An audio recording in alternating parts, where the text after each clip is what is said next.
If you want to invest in real estate, if you want to invest in a business and be an entrepreneur, you have to be okay with risk. And by be okay with risk, I don't just mean you have to be willing to take risk. You have to be able to not let it consume you. You have to live within your circle of concern and not just your circle of influence. You have to live and focus on the things that you can control and not spend time living and focusing on things that affect you that you cannot control. Allan has started and grown several multi-million-dollar businesses. His mission is to help you do the same. Welcome to the Business Growth Pod, building the future one entrepreneur at a time.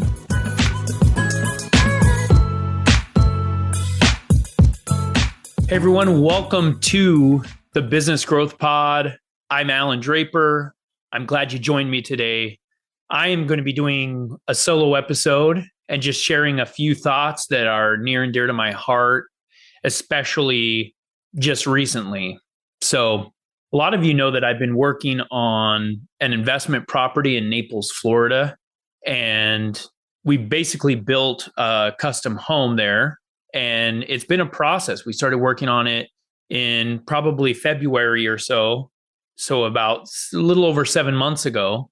And we just closed on the property about a week and a half ago. I was there for a week with a couple of the other investors, and we were putting together the house, getting the furniture, doing all that stuff that's required to get it ready to go.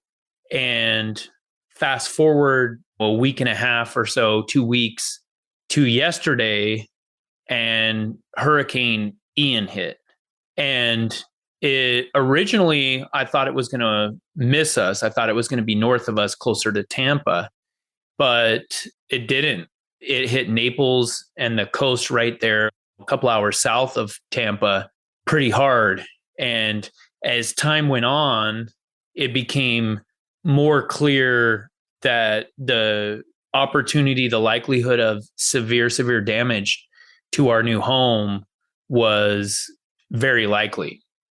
I think this brought some mixed emotions, and I was trying to document what was happening a little bit on my Instagram and just going through the thought process of what it's like to be a real estate investor and a business owner, an entrepreneur. So I have a few thoughts that I wanted to share about what it takes to, one, invest in real estate, two, own a business, and how those things are very closely related. And the interesting thing is, as Hurricane Ian was just going crazy, just dumping large amounts of water in the streets and flooding areas all around me, I started watching videos. The cameras in our house, they went out, and we're still trying to get them back. We don't know if it was a power issue or an internet issue or what, but we lost them. And so we were relying on people, our neighbors and people in our neighborhood, to update us because they couldn't leave their homes, obviously, during the hurricane, and all these things were happening. But we were trying to get as close as possible to where our house is to determine the amount of damage that had happened. So at one point, someone shared a Ring doorbell video that was just up our street, and I shared it on my Instagram stories, and there was this guy on a wave runner that was just cruising right up our street. And he was in several feet of water above the street. So I saw that. I knew it was on my street or really close to my house. We were still trying to figure out exactly where it was, but I just figured our house is going to be underwater. And we just it's a custom home. And so it has like really, really expensive custom hardwood in it. And for some reason, that was the thing we kind of kept coming back to, is like the amount of work that hardwood and the flooring and all the furniture that we just spent a week and a half putting together, getting in the house and all those things, just the work. It wasn't necessarily the money. And when I talked to people about it or shared on my social media images or even the video of the guy on the wave runner going up the street, it became clear that people were very, very concerned for me, which I really appreciate. There was this outpouring of love, but I got to the point where it seemed like it affected them more than it was affecting me. And because it was affecting them, it seemed like on a greater level. Then it started to affect me even more than it had originally affected me. And people were like, Allan, do you guys have insurance? You have flood insurance? And it's like, of course. Yeah, we have all those things. There would have been some minor financial loss, probably just deductibles and certain extraneous costs traveling out there, whatever.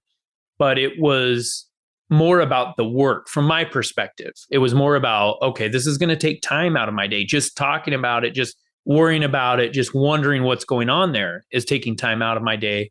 And I'm not able to be productive with other things. As we were kind of in limbo with the severity of the damage, I was recording a podcast episode. And prior to hitting the record button, I mentioned to my guests, like, hey, I might be talking about this a little bit because it's at the forefront of my mind. And I didn't during the recording. And it was actually really refreshing. He and I just had this really good conversation about building businesses and the experience of an entrepreneur. And I didn't think about the house at all. And it was very refreshing. So the end of the story with the house, just to kind of sum up what actually happened, an hour or 2 or 3 after the hurricane kind of passed through, the builder of our house was in the neighborhood. We asked him to stop by and take some photos. And he went to the house, inspected it, took some photos of the inside, and it was completely dry. And I don't know how that happened. We're still trying to figure it out. There's a marina probably 100 yards or less just to the west of us. And then just on the other side of that marina is Vanderbilt Beach. And I've seen videos and photos from our neighborhood, and we're kind of in the middle-ish of the neighborhood. And when you're in my neighborhood, it's completely flat. You don't go up any hills or anything. It's completely flat. At least it feels like that. But it appears that where we're at, and my neighbors might have flooded, we were just built a little higher. But it appears that my point on the street is just a few inches higher than the rest of the neighborhood. I know that there are streets a few away from mine that are certainly higher that people know about, but I didn't know that mine was. And it's really weird, but I've been trying to process this. Like, I've been trying to think about survivor's remorse. I think that's a little stronger term than is appropriate for the scenario, but there is some of that. Like, why didn't my house flood? We don't live there full time. It's a vacation and investment property. There are people that live in that neighborhood and that live in Naples, that's where they live and work. And I've seen these videos of their furniture floating around in their living rooms. So that's one of my points today is I do feel very thankful. I don't understand. I don't think I did anything special. At least I haven't figured out, like maybe the contractor that built the home, maybe he took extra measures to prevent this. I know there's all sorts of weird hurricane protections that are now common in that area. Like the glass is extra thick. The doors open in certain ways, like the exterior door opens to the outside as opposed to coming into the house and things like that. But I don't think I did anything to necessarily deserve this. And it's been kind of a weird process for me, just kind of going through my thoughts and thinking about what happened and all the devastation that's been going on and why we kind of really at the end of the day just lucked out. But I do feel very thankful about that, but I feel a little guilt as well. I think the big lesson that I want to share today, though, is that in this process of getting feedback from people, just blowing up my Instagram and texting me, lots of people were texting me because they knew I had a house there. Hey, is your house okay? And this and that. And I swear I got to the point where it felt like people were more worried about my house than I was worried about my house. And in business, I've started to realize that one of my skills or abilities is I have a tenacious knack for accepting risk that a lot of people don't have. And by the way, the night before the hurricane, as I was falling asleep, I didn't think twice about it. I swear I wasn't even thinking about it at all. Slept great. But there are some people that can't do that, that they would be up all night worrying about their house. And I had an episode of this podcast where I talked about circle of concern versus circle of influence. And I think that's a really big part of why I was able to handle this. Just not even financially, but just in terms of emotionally, how I was able to go on with my day. I had 5 or 6 important meetings yesterday. I recorded a podcast episode, like I said, and I have obligations that don't stop so that I can just sit in front of the TV, watch the news, or in front of my computer and watch live video of what's going on there and just worry about the house. I have these other obligations, which are actually a blessing for me because then I'm not just fretting over what's going on there. So a couple of weeks ago, I dropped an episode that we'll share in the show notes where I talk about this concept from Stephen Covey's 7 Habits of Highly Effective People that involves these two circles, this analogy that he uses of what affect our life. And our circle of influence includes things that we have control over. Our circle of concern is everything that affects us. So, for example, Hurricane Ian is a perfect example of this, right? So within my circle of concern it was just how I responded. We got to the point where we were talking about what we could do. No one could really leave their house. We tried to put away as much furniture as possible. And we just got to the point where it's like, there is nothing we can do. So that was my circle of concern. We got to the point where it's like, hey, we did what we could. There's nothing we can do. What is left is how we react to it. Now, the circle of influence was much larger, right? The hurricane was passing through. And in his book, Stephen Covey talks about how the most successful people are able to spend their time focusing on their circle of concern, the things that they have control over. And that by spending that time focusing on the things that they have control over, they're able to expand the number of things that they can affect. And they limit how the circle of influence, the things that affect them that don't have control over them, they're able to limit the material effect that those things have in their lives. So the moral of the story is this. If you want to invest in real estate, if you want to invest in a business and be an entrepreneur, you have to be okay with risk. And by be okay with risk, I don't just mean you have to be willing to take risk. You have to be able to not let it consume you. You have to live within your circle of concern and not just your circle of influence. You have to live and focus on the things that you can control and not spend time living and focusing on things that affect you that you cannot control. And in order to be successful in business, you have to be able to do that at greater and greater risk depths. So if the risk is greater, you have to really push yourself to understand that there's things that you're not going to be able to control, but you're going to take the risk anyway.